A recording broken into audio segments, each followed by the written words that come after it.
Si vamos a Romanos, let's go to Romans chapter 12. Yo creo que ya ustedes pueden abrir su Biblia con los ojos cerrados al capítulo 12 de Romanos. I think by now most of the congregation can open with their eyes closed the 12th chapter of Romans because we've been there for many, many weeks now. We've been studying that chapter in its very, very deep content and going through different points of examination and the call to a Christian life that reflects the values, the character of Jesus Christ, the fruit of the Spirit. Hemos estado ahí para nuestros visitantes examinando el carácter de la vida cristiana, el fruto del Espíritu, la actitud misericordiosa, amorosa, gentil que Dios espera que nosotros ejemplifiquemos y también otras áreas de la vida, ¿no? Del servicio cristiano. We've also been dealing with the Christian service and how Christian service should be conducted in the context of the congregation. What kinds of attitudes should permeate the Christian service.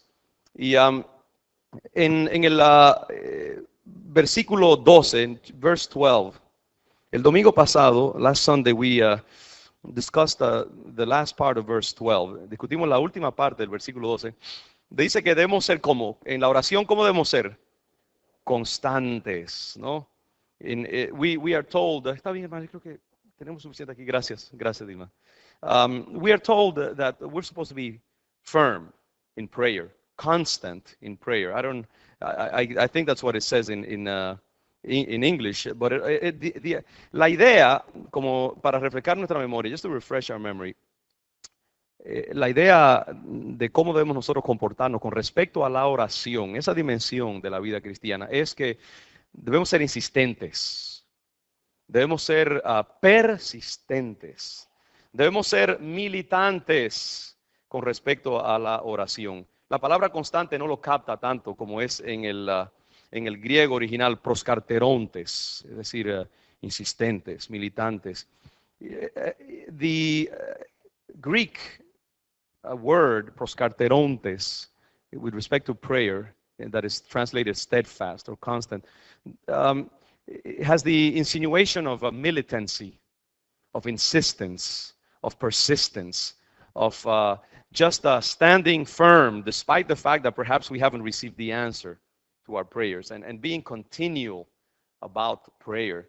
Así que es importante esa idea, ¿no? de ser insistentes. Y vimos cómo la Escritura muchas veces, el Señor Jesucristo habló acerca de la necesidad de orar sin desmayar. Jesus spoke many times about the need to pray without diminishing that activity, just being firm in prayer. We saw Jesus many times in prayer over the whole course of a night, particularly when important things were in play, such as his own crucifixion that was coming soon, and he prayed in an insistent sort of way. It says that he prayed until he sweated blood, and he clamored and wrestled before the Lord. Esa idea, yo creo que acabo de decir en español que el Señor como que luchó con el Padre ahí en el huerto de Getsemaní. Y me vino inmediatamente la asociación de Jacob luchando con el ángel. You know, when I said wrestled, Jesus wrestled in prayer, immediately the association came to my mind of Jacob wrestling with the angel.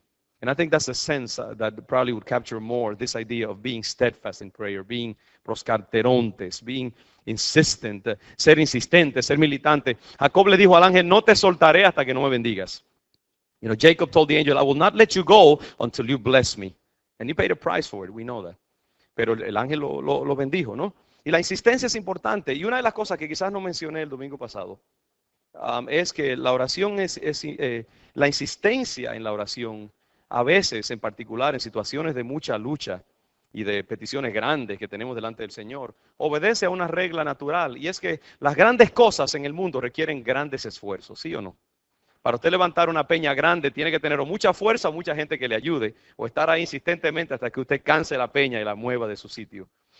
Así mismo es a veces con las grandes cosas que nosotros tenemos que pedirle al Señor. ¿Por qué lo sobrenatural a veces obedece también a reglas naturales? Es un misterio, porque estamos en el mundo seguramente, porque lo divino entra en acción en el contexto de lo humano y de lo natural. Y por eso, así como las grandes cosas requieren grande esfuerzo, grande persistencia, así también el Espíritu, las grandes peticiones muchas veces requieren grande insistencia también. You know, one of the reasons why insistence is so important and not giving up very quickly in prayer, I think it's in obedience to a natural law. In the natural world that we live, great things require many times great effort, great insistence, great exertion. And many times when we have great petitions before the Lord, large, important things that we are asking, particularly often when we are interceding on behalf of someone, and there is great struggle with respect to that soul, either because that soul is resistance against the work of God or because there are demonic entities that are trying to wrest that soul from the Lord. And in those, in situations like that, or situations of great sickness in our life, or family problems, or emotional wrestling, often prayer will have to be so powerful, so insistent, so militant, so intense that it will finally break through. It is a natural rule, and often the supernatural does, in establishing contact with the natural and working in the natural, has to abide by some of those rules. So prayer must be constant. Prayer must not be something that we do here and there and whenever we feel like it. Prayer is a discipline. That means that you do it just like an athlete exercises himself repeatedly in order to obtain the benefit that he needs. So must we also in prayer continue. El ejercicio de la oración continuo, insistente, persistente, como el ejercicio físico, solo rindes todo su provecho si es llevado a cabo en una forma consistente y con deliberación e insistencia. Así que es muy importante esa idea. Debemos ser constantes en la oración. ¿Cómo debemos ser? Constantes en la oración. Okay, we must be constant, steadfast, insistent, practicing in prayer. Entonces el apóstol Pablo continúa diciendo aquí, compartiendo para las necesidades de los santos. Ese es un nuevo concepto. Compartiendo para las necesidades de los santos. Tais kreia estonagion koinonontes. En las necesidades de los santos, compartiendo. Ese es el griego, el orden es así. En las necesidades de los santos, compartiendo. O sería casi como participantes o partícipes. Es el subjuntivo. No, mejor dicho, el gerundio, insistiendo continuamente o compartiendo. Es como una cosa que se practica continuamente. En las necesidades de los santos, compartiendo. This other concept now comes into play in verse 13. It says that with respect to the needs of the saints, we must participate in them. I don't know what the English, Sam, do you have it there? What does the English say? Just read it to me, that's okay. Okay, sharing with God's people who are in need. And again, in the Greek, it's the saints. With respect to the needs of the saints, sharing. We must be participating in it. Y aquí hay muchas cosas que podemos sacar. There's a whole lot of things that we can get out of that idea. I was struck immediately when I read this by this idea of the word that is translated sharing, is koinonontes. ¿Qué palabra? ¿Alguien puede decirme qué palabra recuerdan ahí? Que koinonontes. Koinonia. No, the word koinonia comes immediately to mind here. And it is the same root here that is translated sharing. ¿Qué quiere decir koinonia? Koinonia quiere decir compañerismo, compartir, tener intimidad, ser parte de. The word koinonia in Greek refers to being in fellowship with, sharing feelings, communication, intimacy, friendship. It is more than just, taking out a buck, as we do many times when we stop here on Albany Street and Mass Avenue. We're often accosted by people who are on their way to an island there to sleep overnight. They're homeless. And they'll stop us and, sometimes just to get them out of our hair, we'll lower the window and, we'll take out a quarter, drop it into there. By now, they don't, believe me, they don't like a quarter. They don't want to hear any sounds, any tinkling. They want $1 or more. They're very demanding. But we do so in a kind of a passing sort of way. We just want to get them out of our way. So we give it to them and we continue on our way. ¿Sabe? Cuando uno le da como una peseta a alguien que le pide una peseta en la calle, y usted, a veces nos paran ahí en la calle Albany y bajamos el vidrio para que se salgan de nuestro camino y le damos $1 o una peseta y seguimos y nos olvidamos del rostro. A veces ni siquiera nos recordamos de quién era esa persona o cómo era su apariencia. Yo creo que lo que el Señor nos está diciendo es algo más profundo. I think what the Word is calling us here in giving and in sharing is something much more powerful than that, much more intimate. The idea is, I think, for us to identify with those that we are sharing something with, for it to be more than just an external action. And that is very much in tune with the whole flow of Scripture, which is that God is not a God that gives indifferently. God, through the incarnation, made himself a part of us. He had koinonia with our humanity. And he descended into our condition.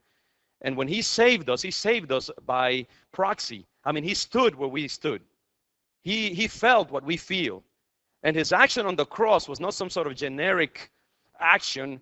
It was very much the intimacy of God, the person of God flowing and totally in communion with the human condition, feeling our sinfulness even, and our pain and our loneliness and our agony and our existential sense of separation from God. All these things Jesus participated in as he gave to humanity. Y yo creo que esa es la forma, hermanos. El Señor, Dios cuando da, no da en una forma genérica, no da en una forma indiferente, no da en una forma despreciativa. Dios da y se da. Y vemos que en la cruz el Señor, cuando Dios nos salvó, no nos salvó simplemente haciendo un acto mágico desde el cielo, sino que Él descendió a nuestra condición. Dice que se hizo como uno de nosotros. Participó en nuestra soledad, participó en nuestras tentaciones, participó en nuestro dolor, supo lo que es la traición, supo lo que es el miedo, supo lo que es la agonía física, supo lo que es sentir el pecado que nos ensucia y nos hace sentir separados de Dios. El Señor participó, tuvo koinonía con nosotros y entonces dio. ¿Usted ve? Y eso es tan importante que nosotros entendamos esta idea. Y es decir que cuando nosotros demos haciéndonos partícipe. Okay, when we give to others, let's not be simply distant in our giving. Let us identify. Y aquí hay tanto material, hermanos, que podemos sacar. Yo creo que una de las cosas es que nosotros tenemos que pedirle al Señor, Padre, haz mi corazón tierno para con el dolor de los demás. ¿Verdad que sí? You know, there's something here that immediately comes to my mind, which is that we must ask the Lord, Father, make my heart tender to the pain of the human condition.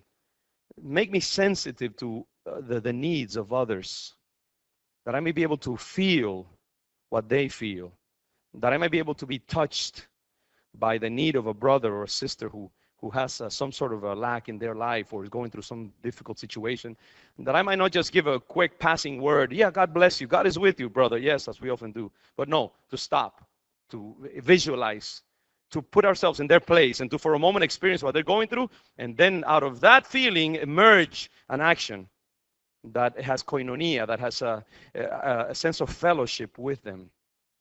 Entonces es tan importante, hermanos. Yo creo que, no sé si fue San Francisco de Asís que dijo que, Señor, o no recuerdo quién fue, pero que a las cosas que a ti te hieren, que me puedan herir mi corazón también. I don't know, it was some great saint who said, Lord, make my heart tender so that the things that wound your heart also may wound mine. Y yo creo que eso es lo que nosotros tenemos que pedirle al Señor, porque muchos de nosotros ya hemos visto tanto dolor en el mundo y que ya estamos indiferentes. Y el cristiano no puede ser indiferente.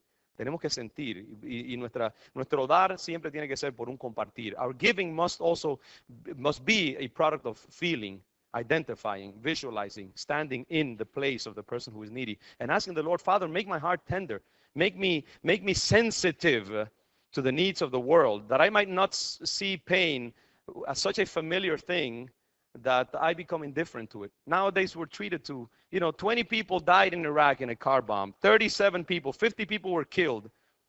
And by now our tendency is to just become hard to the human pain. 3,000 people died in the World Trade Center, however many thousands died.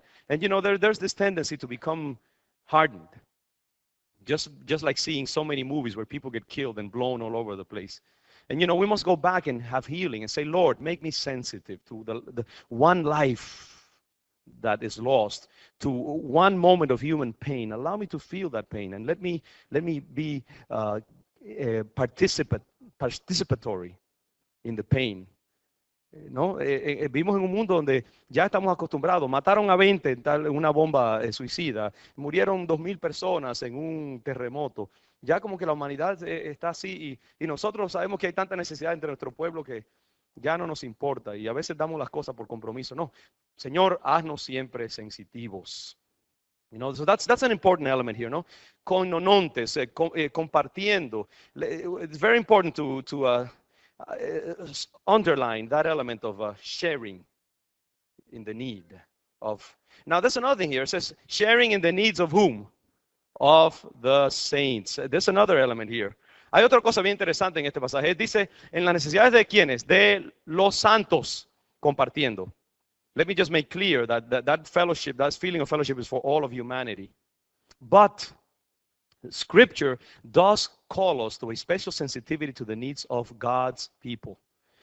El amor de Dios es para todo el mundo, pero hermanos, hay algo interesante que dice la palabra, y es que hay un llamado especial para el amor de la familia, el amor hacia los santos, el amor hacia tus compañeros de esta familia cristiana. Yes, God's love is for everyone, and we must practice love for every human being. But there's another dimension of love, which is, the Bible is very clear on that. It's the love that we must exercise toward our brothers and sisters in the faith, the members of our fellowship and the members of the body of Jesus Christ. Because it is a special relationship of intimacy that we have with the body of Christ. And that is something that is very clear and very insistent in the Bible. Así que, so that's really important to remember. Tenemos que recordar esto, hermanos, de que en todo lo posible nosotros debemos tener un amor y un cuidado particular hacia la familia de la fe. In all things, in every possible way, we must exercise this kind of care one for another as members of God's family. And I think that is what the essence of what the apostle here is requiring. El creyente debe ayudar particularmente a los de la familia de la fe. Si usted va conmigo a Gálatas capítulo 6, just come with me quickly to Galatians chapter 6 verses 9 and 10, and you will see that clearly there. Dice, no nos cansemos pues de hacer bien. Let us not grow weary of doing good, porque a su tiempo segaremos si no desmayamos. Because in time we shall harvest if we do not grow weary. Mira lo que dice el versículo 10. Así que, según tengamos oportunidad. Recuerda ese pasaje hace rato que hablamos de en toda oportunidad, sirviendo. Therefore, verse 10, as the opportunity arises, and we discussed earlier that the Apostle Paul in an earlier part of the Romans 12 said, when the opportunity comes, when the kairos, when the moment of opportunity comes, let us serve. And here it says, when as the opportunity arises, let us do well, let us do good to everyone. Miren lo que dice, hagamos bien a todos. Esa es la regla primordial. No, let's do well, let's do good to everyone. Let's be kind to every living being. Y mayormente a los de la familia de la fe. But especially to whom? ¿A quiénes mayormente? A los de la familia de la fe. Especially to the family of faith. Sí, es decir que eso no es una coincidencia, no es simplemente como un pensamiento así pasajero. Ahí está este llamado de Dios de que la iglesia se preocupe por la familia. There is this call in Scripture that a church, a congregation, a fellowship should be very attentive to the needs. We should be very attentive to the needs of each other. Debemos estar muy atentos a las necesidades de los otros. Aquí tenemos un cuerpo, un grupo de hermanos, una familia, y tenemos que preocuparnos unos de los otros. We should be, dígame, por favor, aunque sea para agradarme un poquito. ¿No? Porque mira a tu alrededor, ahí hay hermanos que se sienten solos. Hay hermanos que tienen sus familiares en sus países lejos. Y aquí hay gente ahora mismo que está pasando por tribulaciones y dificultades. Hay personas que tienen necesidades financieras. Hay otras personas que no tienen vivienda y están pasando por un tiempo difícil. Se está acercando el invierno y hay cosas que están en su mente allí. ¿Y dónde está ese de cuidar a los de la familia de la fe? As we look around here, we have all kinds of dramas taking place here in our congregation. There are people who are feeling lonely. There are people who have their family and relatives back in Latin America, and they're here by themselves working and just making ends meet to send some money back to people back in their own country. There are others who are going through their drama and traumas in life and their particular stage of the Christian journey. There are people who have housing needs, extreme housing needs, economic, financial needs. And we must be alert to those needs and we must take care of them. Nosotros debemos cuidarnos unos a otros. ¿Te entiende? Si tú tienes un exceso, comparte con tu hermano. If you have an excess of good, share it with somebody. That is the glory and the pain of the Christian life. A veces tenemos unas cuentas ahí de banco esperando al día que nos retiremos y mire, quizás ni siquiera vamos a llegar allí, nos vamos a morir antes de eso. Comparte con alguien. You know, sometimes we have these amounts of money in our bank account and we're waiting for that day when we retire and we go back home and build that little house. You may not even get there, but right now there are needs that people have and you must share. You must give to others. You must be attentive to that. Ahora, yo creo que hay una corolaria con respecto a eso. Hay una cosa también que se desprende y es que no debemos abusar de la generosidad de los demás. Aquí se mete ya el pastor siempre con sus cosas que le hago a la fiesta a la gente. Muy bonito lo otro, ¿verdad que sí? Pero eso está importante también. You know, there's a corollary here as well that is not as romantic or as mystical as what I just referred to, which is that we must not abuse either the generosity of our brethren. And, you know, that has been from time immemorial a problem as well. That as God calls us to be generous, also people should be very careful not to be abusive as well or manipulative of the generosity of others within the church. And that we should also treat each other with a lot of care and respect in that category as well. Hay que tener cuidado de no cansar a los hermanos más de la cuenta con nuestras necesidades. Debemos ser también balanceados. No, we must not make people weary. Or we must not manipulate, we must not be asking for more than we need, or when we really don't need and there's another alternative, don't lean on somebody else. Find a way. You know, there has to be a mutuality here where we take care of each other. Y esto es bien importante porque todo tiene que tener orden en la vida, hermanos. Everything has to have order. The church is a house of order. Even while doing good, I tell people, exercise discipline, care, soberness, wisdom. And don't be a fool, in other words, okay? You know, even in doing good, because we need to, it's a marathon, it's a long-term engagement, and we need to do it in a way that we don't grow weary, and we should not make others weary of doing good. Miren Primera de Timoteo capítulo 5, para que usted vea que esto es algo bien importante. Let's go to 1 Timothy chapter 5 for a moment. And we'll see that even there, 2,000 years ago, already the church was needing to establish some sort of order in this element of doing good and receiving good. And that there had to be some rules that needed to apply. And I think it's also true in any area of life, with family, with people that that love you and need you, with children, with a brother who is dependent and overly grasping and needy, and you know, this all hermanos, esto aplica en todas las leyes de la vida, aún el hacer el bien. A veces hay personas que son como el ancla de la familia. Cuando hay necesidad, van a esa persona y ya esa persona vive cansada, cargada, agotada, resentida, porque siempre tiene que estar llenando la necesidad de hermanos. Aún en el hacer el bien hay que tener orden, ¿ok? Si Dios te ha dado un espíritu de servicio y de amor y de dar a otros, da, pero con disciplina. Cuídate a ti mismo. No te dejes manipular. Hay gente que son tan dependientes que si tú los amas, tienes que dejarles también que ellos encuentren su lugar. No les des todo, porque si no, nunca van a desarrollar independencia, ¿ok? Hay que ser cuidadoso, hay que ser ordenado. We must have order even while doing good. 1 Timothy chapter 5, verse 3, 4. Versículos 3 y 4 de 1 Timoteo capítulo 5. Dice, mira aquí por ejemplo con las viudas. This refers to widows in the care of the church. Dice, honra a las viudas. Este es el consejo que Pablo le da a Timoteo. Timothy, the pastor, is receiving counsel from the veteran church planter, Paul. Honra a las viudas que en verdad lo son. Honor, in other words, give money or support to the widows that truly are widows. In other words, who fit under the implications of being a widow. That is being helpless, being needy. Pero si alguna viuda tiene hijos o nietos, aprendan estos primero a ser piadosos para con su propia familia y a recompensar a sus padres. Wow.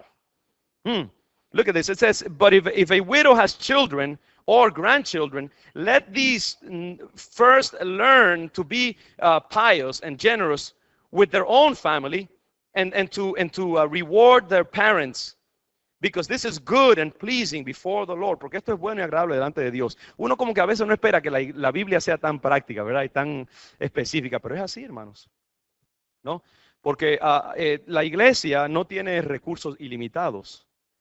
Entonces, yo creo que lo importante es primero que nosotros allí atendamos, antes de que la iglesia ni siquiera tenga que intervenir. Yo creo que muchas de las necesidades de los santos deben ser atendidas por los mismos santos. Y nosotros tenemos que hacernos partícipes de las necesidades de los demás. Y entonces allí hay una mutualidad, ¿no? Con orden, antes de que la iglesia. In other words, before the church has to intervene in a need, there should be enough mutuality among God's people and enough sense of honor and integrity for God's people to take care of each other. Children to take care of their parents, grandchildren of their grandparents, and so on and so forth. This is very important. Entonces, más abajo, dice en el versículo 8, verse 8, says, porque si alguno no provee para los suyos y mayormente para los de su casa, ha negado la fe y es peor que un incrédulo.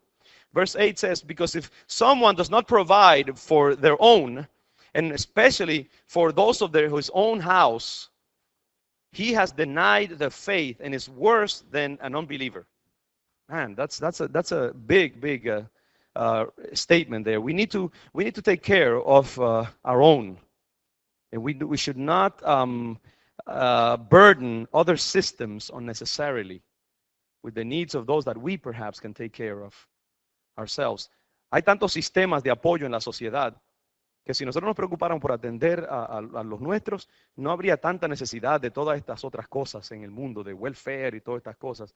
Hay muchas maneras, yo creo que más humanas, de ayudarnos unos a otros y de bendecirnos unos a otros. Así que, mire lo que dice el versículo 16. Go to verse 16, there in 1 Timothy chapter 5. Dice, si algún creyente o alguna creyente tiene viudas, que las mantenga y no sea gravada la iglesia, a fin de que haya lo suficiente para las que en verdad son viudas. If a believer, man or woman, has a widow in their home or in their family, let them take care of that widow. And let not the church be overburdened, so that there might be sufficient resources for those that are truly widow. In other words, those that are truly destitute. In a system that they had no welfare or social security or that kind of thing, ¿no? Y mi punto es, hermanos, que debemos tener balance en todo, ¿ok? Sí, hay un llamado de Dios para que seamos generosos unos con los otros, pero también hay un llamado de Dios del otro lado, de que no le pongamos más cargas a la gente de lo que deben llevar. No, and the wonderful thing about this whole idea is this, no? That yes, there's a call on the part of the gospel to provide for the needs of others, to be generous, to be giving, to be identifying in our need, in our giving. But on the other side as well, there's this need to be reasonable, to be generous also by not requiring more of others than they ought to give, not even of the church. That really, if we take care of our duty as Christians of providing for the needs of others, then the church will not be overly burdened. Everybody will be happy, and the others will be willing to give more because they won't feel used and abused. So that's wonderful. There's this balance here that is so important. And all of this is enclosed within this idea of being to identify ourselves with the needs of the saints. Y finalmente dice aquí, practicando la hospitalidad. The last concept here in this marvelous passage is that we must practice hospitality. Ten philoxenian diacontes. With respect to the love of the stranger, that's the idea. Philoxenian, we must pursue it. We must be diligent about it. Aquí está la idea. Con respecto a la hospitalidad, la palabra que se traduce hospitalidad es philoxenian, que quiere decir filos es la palabra amor y xenos es la palabra extranjero. De donde viene la palabra xenofobia, por ejemplo. Xenofobia es cuando hay miedo al inmigrante, temor al extranjero, ¿no? Aquí es philoxenian, es decir, amor al inmigrante, amor al extranjero. The word that is translated hospitality is a composite word made up of philos, which is love, and xenos, which is a stranger. So hospitality is the love for stranger. And the way that this is constructed says, with respect to the love for strangers, or with respect to hospitality, we must be diacontes. That means to be, actually the word here again is a word that means not just It's not a passive word to engage, but rather to pursue it diligently, to practice it actively. La idea es la siguiente, ¿no? Con respecto al amor al extranjero, con respecto al cuidado y la atención que amerita el extranjero, que se traduce hospitalidad, debemos ser diacontes. Donde viene la palabra diácono, de hecho, de servir, de proseguir. Pero la idea original en el griego es que tenemos que perseguir esto diligentemente, tenemos que involucrarnos en una forma activa. Si usted va, por ejemplo, en Corintios, el apóstol Pablo usa esa misma palabra en Corintios 4, creo que es. Dice que estamos perseguidos, pero no desamparados, creo que es. ¿Cómo es que dice allí? En 1 Corintios 4, 9, dice el apóstol Pablo, ¿dónde está ese pasaje? Se me pasó, segunda de Corintios, perdón, segunda de Corintios 4, 9. Dice allí, perseguidos, mas no desamparados. Es la misma palabra que usa aquí para diacontes, es la misma raíz. Usted ve que es algo activo. Es algo que tenemos que perseguir, tenemos que involucrarnos. You know, the point that I'm trying to make here is that with respect to hospitality, it's not just a matter of, okay, you know, practice it. No, the idea is engage actively in it. Pursue it diligently. It's the idea of grasp, go after it, which is a much more active kind of calling. You see, the word is very, very clear on how we should practice these Christian virtues. That's why it says, for example, that we must abhor evil and cling to what is good. It's not just, you know, not liking or disliking evil. We must abhor it. And good should not be something that is indifferent or just kind of, yeah, okay, it's fine. No, we should just hold on to it with our nails and our teeth, because it's the only way. So Scripture often is more passionate than we give it credit for, and sometimes not convenient for us to see that side of it, ¿no? Pero es importante, hermanos, que con respecto a la hospitalidad, nosotros seamos diligentes. La hospitalidad es algo que no es opcional en la vida del cristiano. You know something? Hospitality is not optional in the life of the believer. Hospitality is a requirement. You know, sometimes we are so, and we live in a culture that is so demanding of our lives that when we go home, we just want to lock it with every key and every lock that we find, and it's our refuge. We come home and we take our coat off, and immediately we go for the refrigerator or make that cup of coffee, and we go for the TV, and you know, we just love the warmth of the home, particularly in winter. And we don't want anybody bothering us. We don't want anybody interrupting our intimacy, because we gave at the office back, you know, for the 8 hours that we worked. But the Bible says, you know, it's not an option. Your home should be a refuge, not just for yourself and for your loved ones, but also for others. And it is a requirement. We must be hospitable. We must love the stranger. We must love the needy. That goes with this idea of sharing as well, and being a part of people's dramas. If you look, for example, look at Titus 1:8. Miren a Tito, capítulo 1, versículo 8. 1:8. Entre los requisitos para un obispo, junto con irreprensible, como administrador de Dios, no soberbio, no iracundo, no dado al vino, no pendenciero, ¿sabe qué? Tenía que ser, miren el versículo 8, ¿qué? Hospedador y amante de lo bueno.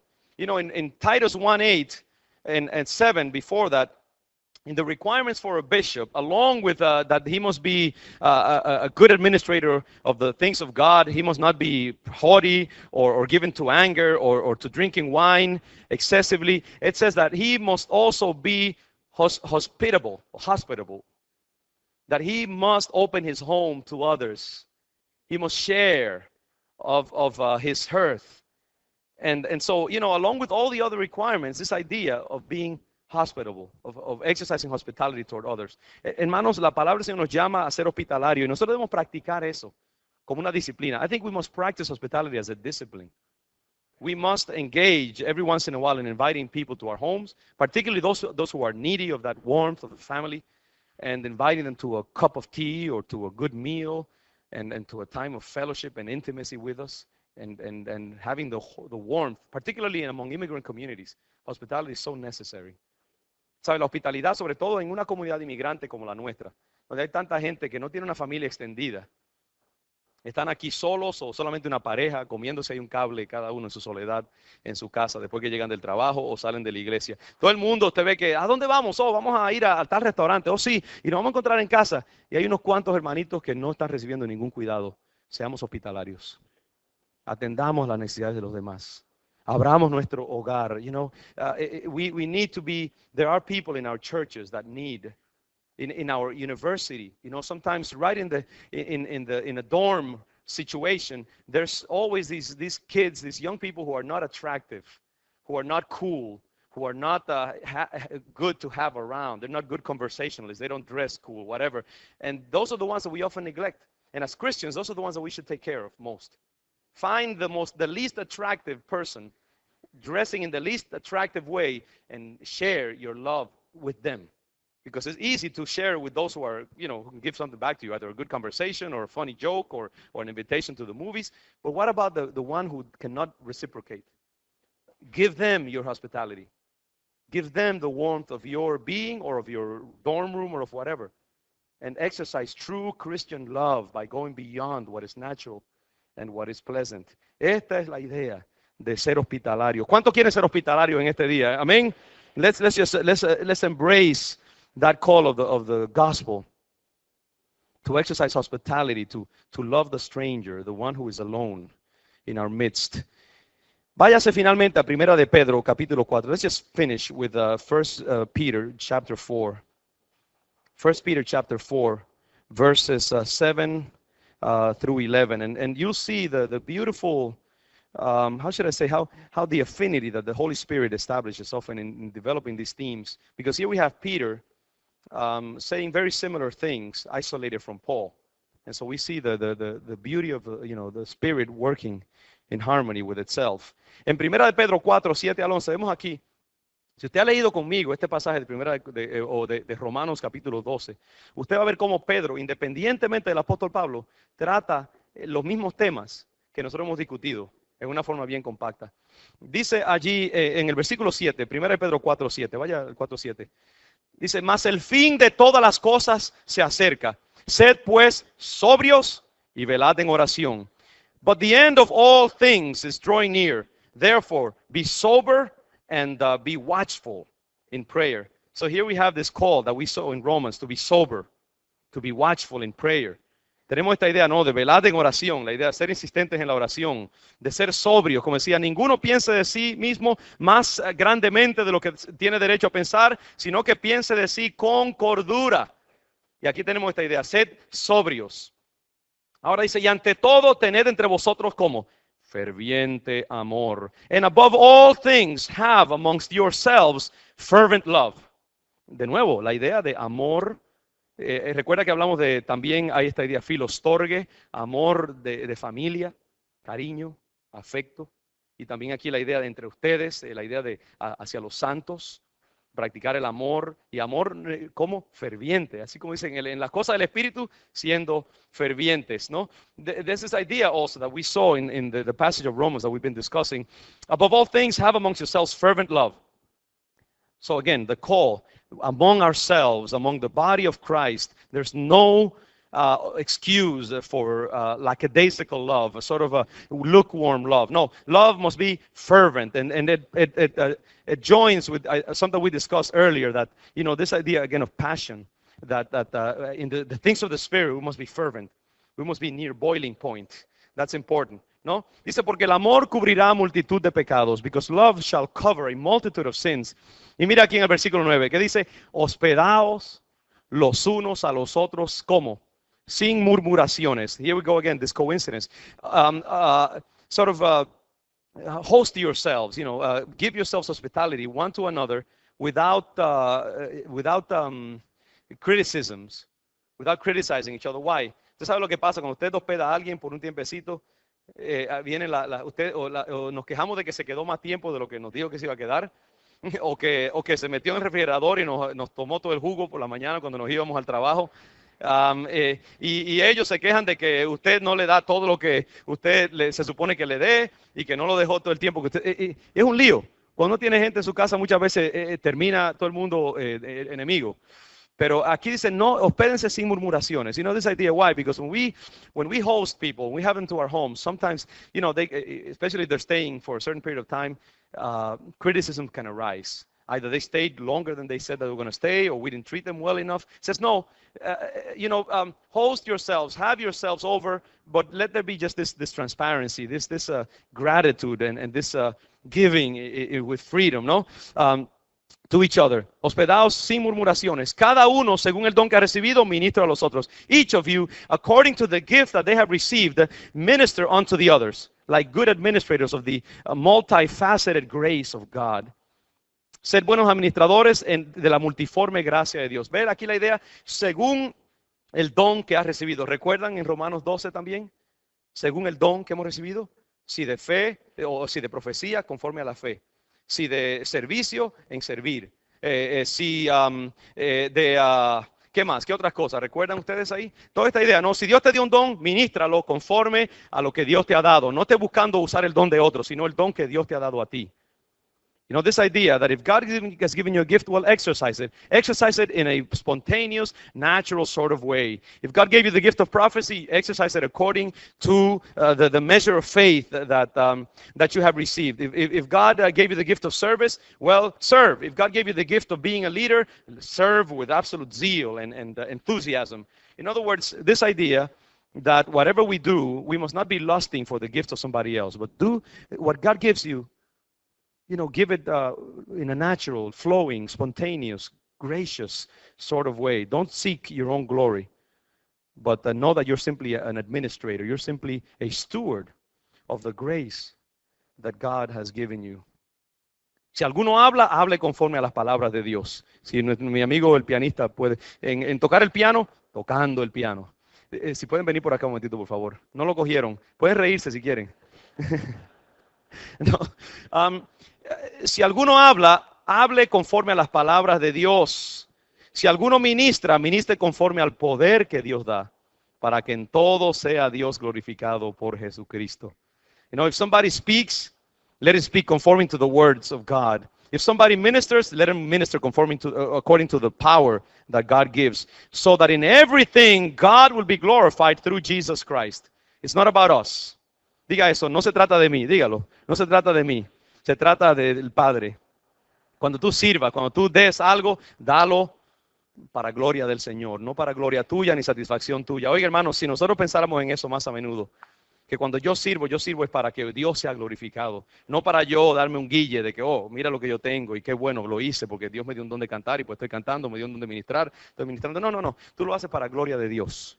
All that we do, let's do it for the glory of God. If leaders, if servants would serve in the Spirit, according to the grace that God gives for the glory of God through Jesus Christ, there would be no problems in church. The problem is when the flesh intervenes and we are seeking our own glory, our own pleasure, our own discharging of what we feel that we have been given. That's the problem. But if we had this idea, it's all according to the grace of God. It's all for the glory of God. It's not for me. It's not about me. It's about the Lord. And so I must discharge my gifting with that sense of naturalness, if you will. Oh boy, if we could wrap ourselves around that idea, what peace there would be in churches. May the Lord help us in that way. Que el Señor nos ayude, hermanos. ¿Qué le parece si nos ponemos de pie y abrazamos este llamado? Let's just stand for a moment. Let's embrace the call of Scripture today. To be constant in prayer. To identify ourselves with the needs of others, particularly those of the faith. Vamos a pedirle al Señor que ahora mismo nos ayude, primero, a ser insistentes en la oración. Segundo, a identificarnos con la necesidad de los demás y particularmente los de la familia de la fe. Dile al Señor, Padre, haz mi corazón tierno. Say to the Lord, Father, make my heart tender, that I might identify, that I might feel as I give the need of those that I minister to. Y finalmente que seamos hospitalarios y amantes del necesitado, amantes del frágil, amantes del extranjero, amantes del de afuera, amantes del enajenado, amantes del que no puede dar. Let us now also be loving toward the stranger. The stranger can be so many things. The person who is fragile, the person who is needy, the person who has nothing to give, the person who doesn't have others around them. That is a stranger. It's that position of frailty If we can find somebody, let us then be hospitable. Let us embrace them. Let us take them in to our own intimacy. Let us embrace these values of the scripture right now. Let us ask the Lord, Father, make me generous. Make me tender to the needs of others. And help me to love everyone, particularly those of you of the faith. Gracias, Señor. Aceptamos, Padre, tu reto. Aceptamos tu llamado, Señor. Queremos ser una iglesia hospitalaria. ¿Sabe una forma de tú practicar eso hoy? Tenemos tantos visitantes. Asegúrate de que 3 o 4 reciban un estrechón de mano de tu parte, ¿ok?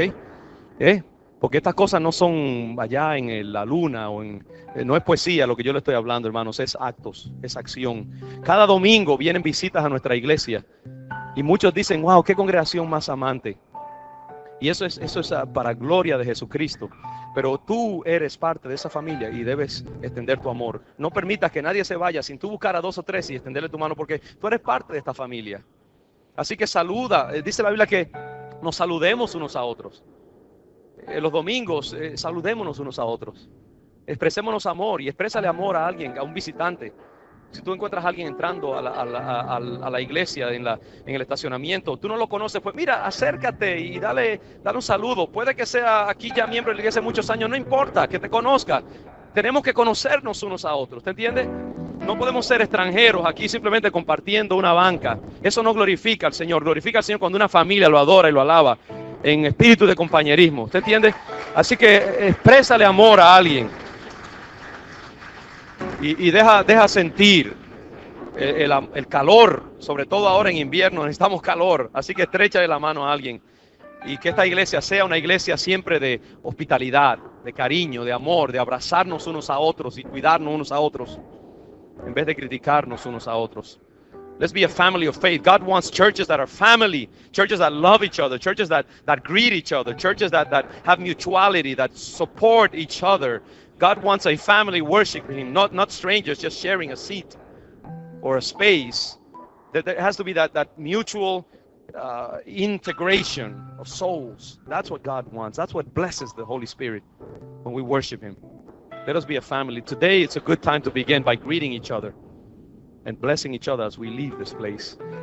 Padre, te damos toda la gloria y toda la honra. Te amamos, nos gozamos en ti, te adoramos y te bendecimos.